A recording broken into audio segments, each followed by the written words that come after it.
દર્શક મિત્રો, જીવનની અંદર દરેક ગ્રહો પોતપોતાની રીતે જ્યારે અલગ અલગ સ્થિતિની અંદર હોય ત્યારે આપણા જીવનની અંદર લાભ અને નુકસાન આપતા હોય છે. અને એમાં પણ દર્શક મિત્રો, ગુરુ એક એવો ગ્રહ છે કે જે ગ્રહ આપણા જીવનની અંદર વિશેષ માત્રામાં લાભ આપતો હોય છે. દર્શક મિત્રો, આજે પવિત્ર પાવન ગંગા દશેરાનો તહેવાર છે. આજના દિવસની અંદર ખાસ ગુરુગ્રહ તમારો નબળો છે તો કયા તમે ઉપાયો કરી શકો? એવું કહેવાય કે ગંગા ત્રિપદગામિની, દરેક પાપોના નષ્ટ કરનારી એવી માં ગંગા. અને આ માં ગંગાનું સ્મરણ, આ માં ગંગાનું ચિંતન, આ માં ગંગાની અંદર સ્નાન કરવાથી આપણા દરેક પ્રકારના કાર્યો સિદ્ધ થાય છે. અને દર્શક મિત્રો, આજે ગંગા દશેરાનો તહેવાર છે. આજના દિવસની અંદર માં ગંગાનું તમે સ્મરણ કરી શકો અને માં ગંગાનું સ્મરણ તમારા દરેક પ્રકારના કાર્યોને અવશ્ય સિદ્ધ કરી શકે છે. દર્શક મિત્રો, તમારી કુંડલીની અંદર જો ગુરુગ્રહ નબળો છે તો એ ગુરુગ્રહ એનું ફળ કેવી રીતે તમે મેળવી શકો, એ ગુરુગ્રહ કેવી રીતે તમારા જીવનની અંદર દરેક પ્રકારના કાર્યોને સિદ્ધ કરી શકે, કેવી રીતે તમારા દરેક પ્રકારની મનની મનોકામનાઓને પૂર્ણ કરી શકે, આ દરેક વિષયો ઉપર આપણે ચર્ચા કરવી છે. દર્શક મિત્રો, ખાસ કરીને આજનો દિવસ એ ઉત્તમ દિવસ ગણવામાં આવે છે. આજે કહેવાય છે કે દરેક વ્યક્તિના દરેક પ્રકારની મનોકામનાઓને પૂર્ણ કરવા માટે, દરેક પ્રકારના કાર્યોને સિદ્ધ કરવા માટે આજનો દિવસ એ ઉત્તમ છે. કારણ કે દર્શક મિત્રો, આજે ગંગા દશેરાનો પવિત્ર પાવન તહેવાર છે. એવું કહેવાય છે કે તપશ્ચર્યા, કારણ કે જ્યારે પૌરાણિક કથા અનુસાર જોવા જઈએ તો ત્રેતાયુગની અંદર ભગીરથ રાજા હતા. એને પોતાના પિતૃઓને મુક્ત કરવા માટે ખાસ કરીને આ પૃથ્વી ઉપર ગંગાજીનું અવતરણ કરાવ્યું હતું. ને ભગવાન શિવે પોતાની જટાની અંદર આ ગંગા માતાને એવું કહી શકાય કે પોતે ધારણ કરી હતી. દર્શક મિત્રો, ગંગા દશેરા આપણા જીવનની અંદર ખાસ કરીને ગંગા દશેરાનું વિશેષ પ્રકારનું મહત્વ રહેલું છે. આ ગંગા દશેરા જેની અંદર ગંગા સ્નાન કરવાથી ગંગાજી, ખાસ કરીને એવું કહેવાય કે આજે ગંગા જયંતિ છે. અને આજના દિવસની અંદર જો ગંગા નદીની અંદર સ્નાન કરવામાં આવે, ગંગા નદીનું મનની અંદર સ્મરણ કરવામાં આવે, ત્રિપદગામિની ગંગા પાપમ મે હરતુ જાનવી, એવું કહેવાય કે આજના દિવસની અંદર ગંગા નદીની અંદર જો સ્નાન કરીએ, ગંગા નદીનું સ્મરણ કરીએ, ગંગા, સિંધુ, સરસ્વતી, યમુના, ગોદાવરી, નર્મદા, આ તીર્થ નદીઓનું સ્મરણ કરીને જો આજે સ્નાન કરવામાં આવે તો અવશ્ય આપણે આપણા પાપોની અંદરથી મુક્ત થઈ શકીએ છીએ. ખાસ કરીને ગંગા માતાજીને પ્રણામ કરી, વંદન કરી, નમસ્કાર કરી અને આજના દિવસની અંદર ગંગા નદીની અંદર અથવા ઘરની અંદર થોડા ગંગા જળની અંદર સ્નાન કરવાથી પણ આપણા જીવનની અંદર ઉત્તમ પ્રકારનો લાભ મળી શકે છે. દર્શક મિત્રો, આજે ગંગા દશેરાનો પવિત્ર પાવન તહેવાર છે ને એટલા માટે ઓમ નમો ભગવતી મા ગંગાયૈ નમઃ આ મંત્રનો આજે જપ કરવો જોઈએ. આ જપ આપણા જીવનની અંદર દરેક પ્રકારના કાર્યોને સિદ્ધ કરે છે અને આપણા જીવનની અંદર પાપોમાંથી મુક્તિ, પાપમ મે હરતુ જાનવી, પાપોમાંથી મુક્ત કરીને આપણા જીવનની સમસ્યાઓને દૂર કરે છે. વાત ગંગા દશેરાની કરીએ, પહેલા વાત કરીએ દર્શક મિત્રો ગુરુગ્રહની. દર્શક મિત્રો, આજે ગુરુવાર છે. આપણા જીવનની અંદર ગુરુગ્રહનું વિશેષ પ્રકારનું મહત્વ છે. જેવી રીતે આપણા જીવનમાં પણ ગુરુ મહત્વના છે. કારણ કે એવું કહેવાય, ગુરુ ગોવિંદ દોનો ખડે કિસકો લાગુ પાય, બલિહારી ગુરુદેવ કી જિસને ગોવિંદ યો દિખાય, કે જે ગુરુ મહારાજે આપણને ભગવાનના દર્શન કરાવ્યા એ ગુરુ મહારાજને પ્રથમ વંદન કરવા જોઈએ. એવી રીતે કુંડલીની અંદર એવું કહેવાય છે કે ગુરુ ગ્રહ બલવાન હોય તો એ કુંડલીના દરેક પ્રકારના દોષોને નષ્ટ કરે છે. મકર રાશિની અંદર ગુરુ મહારાજ નીચસ્થ બનતા હોય છે, કર્ક રાશિની અંદર ગુરુ મહારાજ ઉચ્ચના બનતા હોય છે, ધન અને મીન રાશિના સ્વામી છે. ગુરુ મહારાજ આપણા જીવનની અંદર વિશેષ લાભ આપે છે. માંગલિક કાર્યોના કારક પણ ગુરુ મહારાજ છે. દર્શક મિત્રો, કોઈ પણ વ્યક્તિના જીવનની અંદર એવું કહેવાય કે ગુરુ મહારાજ નીચસ્થ હોય એટલે કે મકર રાશિના બિરાજમાન હોય, પાપ ગ્રહોની સાથે બિરાજમાન હોય એટલે કે રાહુની સાથે હોય, ગુરુ રાહુનો વિપ્ર ચાંડાલ યોગ બનતો હોય. કોઈ વ્યક્તિના જીવનની અંદર જ્યારે વિપ્ર ચાંડાલ યોગ બનતો હોય છે ત્યારે વ્યક્તિના જીવનની અંદર અનેક જાતની સમસ્યાઓ આવે છે. વ્યક્તિના જીવનની અંદર ઘણા બધા અપડાઉન આવે છે. સંતાનને લગતી સમસ્યાઓ, દાંપત્ય જીવનને લગતી સમસ્યાઓ. કારણ કે બહેનો માટે ગુરુગ્રહ બહુ મહત્વનો છે. બહેનોની કુંડલીની અંદર જ્યારે ગુરુગ્રહ નબળો હોય ત્યારે દાંપત્ય જીવનની અંદર સમસ્યાઓનું સર્જન કરે છે. પુરુષોની કુંડલીની અંદર જ્યારે ગુરુગ્રહ નબળો હોય તો વ્યક્તિના જીવનની અંદર લગ્ન જીવનમાં સમસ્યા, સંતાન સુખની અંદર સમસ્યા ઉત્પન્ન કરાવે. આમ તો એવું કહેવાય કે ગુરુ જ્ઞાનનો કારક છે. અને એટલા માટે આપણી ગ્રહણ શક્તિનો આધાર એ ગુરુ મહારાજ ઉપર છે. દર્શક મિત્રો, કોઈ વ્યક્તિની અંદર કુંડલીની અંદર કેવું કહેવાય કે ગુરુ ગ્રહ જ્યારે નબળો હોય તો આવા વ્યક્તિઓને કામકાજમાં જશ નથી મળતો, આવા વ્યક્તિઓનો મેનેજમેન્ટ પાવર સારો નથી રહેતો, આવા વ્યક્તિઓની ગ્રહણ શક્તિ સારી નથી રહેતી, આવા વ્યક્તિઓ જીવનની અંદર ક્યાંક ને ક્યાંક સમસ્યાઓની અંદર ઘેરાયેલા રહેતા હોય છે. દર્શક મિત્રો, જે વ્યક્તિની કુંડલીની અંદર ગુરુ ગ્રહ નબળો છે આવા વ્યક્તિઓને લગ્ન થવામાં સમસ્યાઓ ઉત્પન્ન થાય છે. આવા વ્યક્તિઓના 90-99% લગ્નની વાતો આવીને અટકી જાય છે. દાંપત્ય જીવનની અંદર સમસ્યાઓ થાય છે. દાંપત્ય જીવન ક્યાંક ને ક્યાંક તકલીફ વાળું, ઘર્ષણ વાળું, કષ્ટમય રહેતું હોય છે. દર્શક મિત્રો, જેનો ગુરુ નબળો હોય છે આવા વ્યક્તિઓને અભ્યાસમાં પણ તકલીફ થાય છે. આવા વ્યક્તિઓની ગ્રહણ શક્તિ નબળી હોય છે. આવા વ્યક્તિઓને ઘણી બધી ચેલેન્જીસનો સામનો કરવો પડે છે. કભી ખુશી કભી ગમ આવી વસ્તુઓ એના જીવનની અંદર હંમેશાને માટે આવતી હોય છે. દર્શક મિત્રો, જે વ્યક્તિના જીવનની અંદર ગુરુ ગ્રહ ક્યાંક ને ક્યાંક નબળો છે, જે વ્યક્તિના જીવનની અંદર ગુરુ ગ્રહ નબળો હોય છે આવા વ્યક્તિઓને સફળતા ઓછી મળે છે.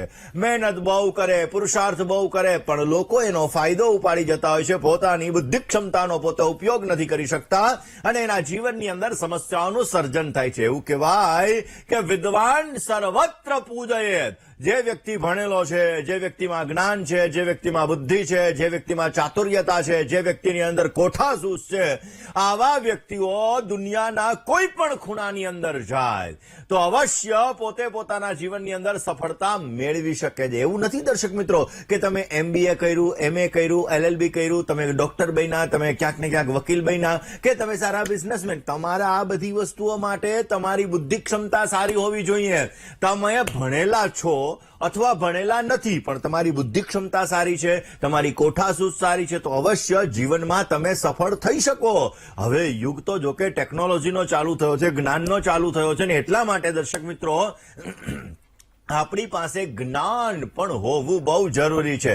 દર્શક મિત્રો, જે વ્યક્તિનો ગુરુ નબળો હોય આવા વ્યક્તિઓ વડીલોનું માન, સન્માન, આદર નથી કરતા. આવા વ્યક્તિઓ ચરિત્રહીન હોય છે. એટલે કે એવું કહી શકાય કે આવા વ્યક્તિઓને ક્યાંક ને ક્યાંક પોતાના ચરિત્રને લગતી સમસ્યાઓનું સર્જન પણ થતું હોય છે. ગુરુ દોષના લીધે આવા વ્યક્તિઓને ક્યાંક ને ક્યાંક જીવનની અંદર વડીલોનું માન, સન્માન, આદર નથી જાળવી શકતા, વિવેક નથી રહેતો, વિનય નથી રહેતો. એટલા માટે દર્શક મિત્રો, પહેલાના જમાનાની અંદર પોતાના બાળકોને લોકો ગુરુકુળની અંદર અથવા પાઠશાળાની અંદર મૂકતા શું કામે? કારણ કે ત્યાં વિદ્યાની સાથે સાથે વિનયની પ્રાપ્તિ કરાવે. અને અત્યારે દર્શક મિત્રો, સંસ્કાર બહુ મહત્વની વસ્તુ છે. કારણ કે આ કલિયુગની અંદર જ્યારે આપણે પાશ્ચાત્ય સંસ્કૃતિનું અનુકરણ કરી રહ્યા છીએ, જ્યારે બાળકનો જન્મ થાય ત્યારે કેક કાપીએ, 1 વર્ષ થાય ત્યારે કેક કાપીએ, હગાઈ હજી નક્કી થઈ હોય ત્યાં કેક કાપીએ, લગ્ન નક્કી થાય ત્યાં કેક કાપીએ, વળી પાછું ક્યાંક ને ક્યાંક જોવા જઈએ તો નવું ઘર લઈએ ત્યાં કેક કાપીએ. તો દર્શક મિત્રો, જ્યારે ધીમે ધીમે ધીમે ધીમે આપણે આ પાશ્ચાત્ય સંસ્કૃતિનું અનુકરણ કરી રહ્યા છીએ ત્યારે આ સમયગાળાની અંદર આપણા બાળકોમાં સંસ્કાર આ બહુ મહત્વની વસ્તુ છે. અને એટલા માટે આ સંસ્કારનું સિંચન એ ગુરુ ગ્રહ દ્વારા થાય છે. જ્યારે વ્યક્તિની અંદર ગુરુ સારો હોય તો એની અંદર સારા સંસ્કાર આવે છે. મા બાપનો આદર કરવો, માતા પિતાનો આદર કરવો, વડીલોનો આદર સન્માન જાળવવું, કોઈ વ્યક્તિને મદદ કરવી, કોઈ વ્યક્તિને હેલ્પ કરવી, આ બધી વસ્તુઓ જેને કહેવાય વ્યવહારિક જ્ઞાન. આ વ્યવહારિક જ્ઞાન તમારા જીવનની અંદર ગુરુ ગ્રહના આધારે તમને પ્રાપ્ત થતું હોય છે. જો તમારો ગુરુ નબળો છે તો તમારા શત્રુઓની સંખ્યા વધી શકે. ગુપ્ત શત્રુઓ, હિત શત્રુઓ, પાછળથી વાર કરવા વાળા શત્રુઓ, આ બધી સંખ્યાઓનું પ્રમાણ વિશેષ માત્રામાં રહેતું હોય છે. દર્શક મિત્રો, જે વ્યક્તિનો ગુરુ નબળો હોય આવા વ્યક્તિઓને પૈસા કમાવામાં ઘણી બધી સમસ્યાઓ થાય છે. મહેનત બહુ કરે, ફળ ઓછું મળે, સમસ્યાઓનો સામનો કરવો પડે, ઢગલે ને પગલે ચેલેન્જીસનો સામનો કરવો પડતો હોય છે. ને જેનો ગુરુ નબળો હોય આવા વ્યક્તિઓને અમુક સમયે ભૂલવાની ટેવ ક્રિએટ થાય છે. આવા વ્યક્તિઓને લીવરને લગતી સમસ્યા ઉત્પન્ન થાય છે. આવા વ્યક્તિઓને કિડનીને લગતી સમસ્યા ઉત્પન્ન થાય છે. આવા વ્યક્તિઓને શ્વાસને લગતી સમસ્યાઓ ઉત્પન્ન થાય છે. આવા વ્યક્તિઓને ફેફસાને લગતી સમસ્યાઓ ઉત્પન્ન થાય છે. અને આવા વ્યક્તિઓને પેટને લગતી પણ સમસ્યાઓ ગુરુ ગ્રહના હિસાબે ઉત્પન્ન થાય છે. હવે દર્શક મિત્રો, તમારો ગુરુ નબળો છે, લગ્ન જીવનમાં સમસ્યા છે, સંતાન સુખમાં સમસ્યા છે, પેટની સમસ્યા છે, જશ નથી મળતો, વિનયમાં તકલીફ છે, વિદ્યામાં તકલીફ છે, વિવેકમાં તકલીફ છે, વડીલોનું માન સન્માન નથી જાળવી શકતા, તો કયા એવા ઉપાયો કરવા કે જે ઉપાયો ગુરુની સમસ્યાને દૂર કરી શકે, તમારા જીવનની અંદર સમૃદ્ધિનું વરદાન આપી શકે, તમારા બાળકને પણ એજ્યુકેશનની અંદર ક્યાંક ને ક્યાંક સ્ટેબિલિટી ઉત્પન્ન કરાવડાવે, સારો લાભ કરાવડાવે અને એના જીવનમાં પણ સારો એવો લાભ મેળવી શકાય. દર્શક મિત્રો, જો તમને ગુરુ ગ્રહ એનાથી પીડા છે, કારણ કે ગુરુ છે ને એ દર્શક મિત્રો જ્યારે જીવનમાં સમસ્યાઓનું સર્જન કરે ત્યારે બોડી પણ વધારે નથી કહેતા, અરે હું તો વધારે ખાતો નથી, પીતો નથી, છતાં પણ મારી બોડી વધતી જાય છે. તો એ બોડી વધવાનું કારણ પણ ગુરુ છે. ડાયજેશનને લગતી સમસ્યા, એનું કારણ પણ ગુરુ છે. જે વ્યક્તિઓને ગેસને લગતી સમસ્યા છે, જે લોકોને ક્યાંક ને ક્યાંક અપચાને લગતી સમસ્યા છે, તો આ બધાનો કારક પણ ગુરુ ગ્રહ છે. મિત્રો, ગુરુ ગ્રહ પીડા આપે છે તો વૈવાહિક જીવનની અંદર તાલમેલ નથી રહેતો. પતિ કે પૂર્વ તો પત્ની કે પશ્ચિમ. જ્યારે દાંપત્ય જીવનની અંદર તાલમેલ ન રહેતો હોય, નાની નાની બાબતે ઝઘડાઓનું પ્રમાણ રહેતું હોય, તો સમજવાનું ગુરુગ્રહ ક્યાંક ને ક્યાંક પીડા આપી રહ્યો છે. તમારી પાસે ફાઇનાન્શિયલ મેનેજમેન્ટ નથી.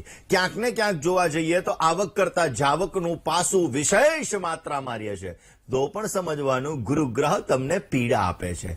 સંતાનનું સુખ ઓછું મળી રહ્યું છે, તો પણ ગુરુગ્રહ પીડા આપતો હોય છે અને એના લીધે ગુરુને લગતી સમસ્યાઓનું સર્જન થતું હોય છે. દર્શક મિત્રો, જ્યારે ગુરુ મહારાજ આપણા જીવનની અંદર પીડા આપતા હોય છે ત્યારે આંખ, કાન, ગળાને લગતી સમસ્યાઓ, ફેફસાને લગતી સમસ્યાઓ, એને લગતી બીમારીઓ પણ ઉત્પન્ન કરાવડાવે છે અને એના લીધે આપણા જીવનની અંદર સમસ્યાઓનું સર્જન થઈ જાય. જ્યારે તરક્કી, પ્રગતિ ઓચિંતાની અટકી જાય, એક્સિડેન્ટલી સ્ટોપ થઈ જાય, તો સમજવાનું ગુરુગ્રહ પીડા આપી રહ્યો છે. ગુરુના લીધે આ સમસ્યાઓનું સર્જન થઈ રહ્યું છે. દર્શક મિત્રો, આપણે કરી રહ્યા છીએ ગુરુગ્રહની. ગુરુ મહારાજ જ્યારે જીવનની અંદર પીડાઓ આપતા હોય, કારણ કે હવે નવું સત્ર ચાલુ થશે. આજે આપણા બાળકો છે, વિદ્યાર્થી બંધુઓ છે, આ વિદ્યાર્થી બંધુઓ અભ્યાસના ક્ષેત્રની અંદર જોશે તો તમારું બાળક ભણવામાં કાચું છે તો પણ ગુરુને લગતી સમસ્યાઓ હોઈ શકે. અને આ ગુરુગ્રહ જ્યારે અભ્યાસના ક્ષેત્રની અંદર, વિવેકની અંદર, જ્ઞાનની અંદર, સંતાનની અંદર, લગ્નની અંદર, પેટની અંદર, અલગ અલગ રોગોની અંદર સમસ્યાઓનું સર્જન કરે છે, તો તમારે કયો ઉપાય કરવો જોઈએ? ખાસ આમ તો એવું કહેવાય કે દર્શક મિત્રો, જ્યારે ગુરુગ્રહ આપણને પીડા આપતો હોય ત્યારે ગુરુવારનું વ્રત કરવું ઉત્તમ ગણાય છે. ગુરુ જ્યારે નબળો હોય ત્યારે ગુરુવારનું વ્રત કરવું જોઈએ. ભગવાન વિષ્ણુના અને દેવગુરુ બૃહસ્પતિની પૂજા કરવી જોઈએ. એનાથી પણ ગુરુગ્રહ પાવરફુલ થાય છે. ભગવાન વિષ્ણુ અને દેવગુરુ બૃહસ્પતિને તમે ચંદન અને કેસરવાળા જલ અભિષેક કરો, વિષ્ણુ સહસ્ત્રનો પાઠ કરો, તો પણ ગુરુને લગતી સમસ્યાની અંદર તમને સારો એવો લાભ મળી શકે. ગુરુવારના દિવસે એવું કહેવાય છે કે હળદર, ચણાની દાળ, કેસર, પીળા વસ્ત્ર વગેરે વસ્તુઓનું જો દાન કરવામાં આવે તો પણ ગુરુ ક્યાંક ને ક્યાંક તમને પીડા આપે છે. ગુરુ તમારા જીવનની અંદર પાપ ગ્રહોની સાથે બિરાજમાન છે અને તમારા જીવનની અંદર સમસ્યાઓનું સર્જન કરે છે. તો એ દાન કરવાથી દર્શક મિત્રો, હંમેશા કોઈ પણ ગ્રહ 3 રીતે આપણે એના ઉપાય કરી શકીએ. જો કોઈ પણ ગ્રહ નબળો હોય તો એ નબળા ગ્રહને બલવાન બનાવવા માટે આપણે એના મંત્રનો જપ કરી શકીએ. એના દ્વારા એ બલવાન બને છે. આપણને પીડા આપતો હોય, આપણને સમસ્યા આપતો હોય, પાપ ગ્રહની સાથે બિરાજમાન છે, કોઈ ખાડાના સ્થાનની અંદર બિરાજમાન છે, તો એનું આપણે દાન કરી શકીએ. એ દાન કરવાથી આપણા જીવનની અંદર એની નેગેટિવ અસર ઓછી થાય છે અને એના દ્વારા આપણા જીવનની અંદર લાભ મળે છે.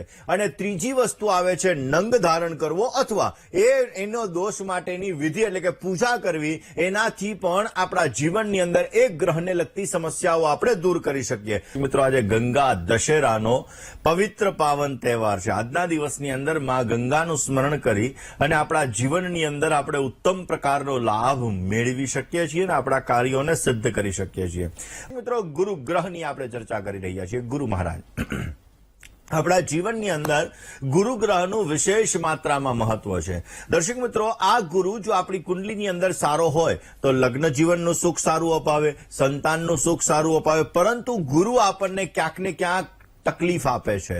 તો આવા વ્યક્તિઓએ પોખરાજ પણ ધારણ કરવો જોઈએ. જેનો ગુરુ નબળો છે, જેનો ગુરુ સારી જગ્યાએ બિરાજમાન છે છતાં ફળ નથી આપતો, તો આવા લોકો પોતાના ફર્સ્ટ ફિંગરની અંદર, પેલી આંગળીની અંદર ગુરુનો નંગ ધારણ કરી શકે. ગુરુના નંગની અંદર અલગ અલગ જાત આવે. પોખરાજ આવે, અમેરિકન ડાયમંડ આવે, ટોપાઝ આવે, સુનેલ આવે. પોખરાજની અંદર પણ અલગ અલગ આવે. સિલોની પોખરાજ આવે, બેંકોક પોખરાજ આવે, જયપુરી પોખરાજ આવે. આમ અલગ અલગ પોખરાજ આવે.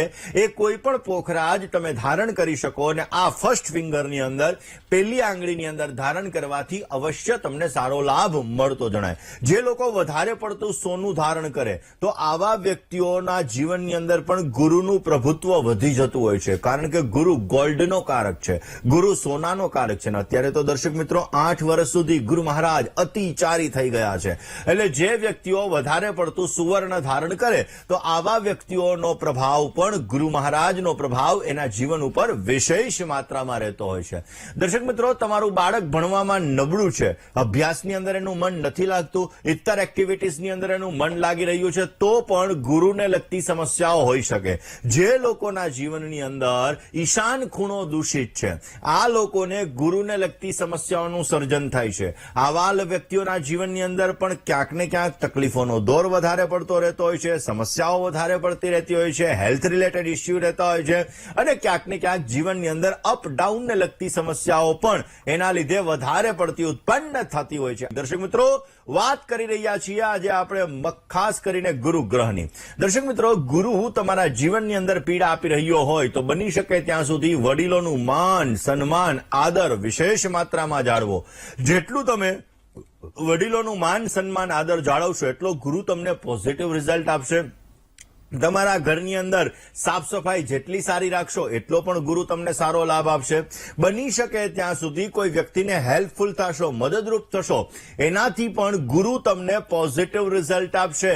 તમારા જીવનની સમસ્યાઓ દૂર કરશે અને કાર્યક્ષેત્રની અંદર અવશ્ય તમને સારો લાભ અપાવશે. દર્શક મિત્રો, આમ તો આજે ગંગા દશેરાનો પવિત્ર પાવન તહેવાર છે. ભગવાન શિવે પોતાની જટાની અંદર આ ગંગા માતાને ધારણ કરેલા હતા. ભગીરથ રાજા જ્યારે ગંગા નદીને પૃથ્વી ઉપર અવતરણ કરાવ્યું, અને એ સમયગાળા દરમિયાન ભગવાન શિવે પોતાની જટાની અંદર આ ગંગા, ખાસ કરીને આ ગંગાના પ્રવાહને ધારણ કરેલો હતો. અને એટલા માટે દર્શક મિત્રો, ગંગાની સાથે સાથે, માં ગંગાની સાથે સાથે ભગવાન શિવની ઉપાસના પણ ઉત્તમ ગણવામાં આવે છે. એવું કહેવાય છે કે માતા ગંગાના જલથી સગર રાજાના જે પુત્ર છે, આ બધા પુત્રોનો ઉદ્ધાર થયો હતો, મોક્ષ ગતિ પ્રાપ્ત થઈ હતી. ને એટલા માટે દર્શક મિત્રો, આજે ગંગા નદીની અંદર સ્નાન કરવાથી, ગંગાજીનું સ્મરણ કરવાથી ઉત્તમ પ્રકારનો લાભ મળી શકે છે. સ્કંદ પુરાણની અંદર, પદ્મ પુરાણની અંદર, વાલ્મીકી રામાયણની અંદર ગંગા દશેરાનું અને ગંગાજીનું વિશેષ માત્રામાં મહત્વનું વર્ણન કરેલું છે. અને ઘરની અંદર જો તમે ગંગાજલ રાખો, રોજ તમે ગંગાજલનો છંટકાવ કરો, તો સકારાત્મક એનર્જી, પોઝિટિવ એનર્જી પ્રાપ્ત થાય છે. અને આ પોઝિટિવ એનર્જી તમારા જીવનની અંદર દરેક પ્રકારના કષ્ટોને દૂર કરવામાં પણ તમને મદદરૂપ થાય છે. વાત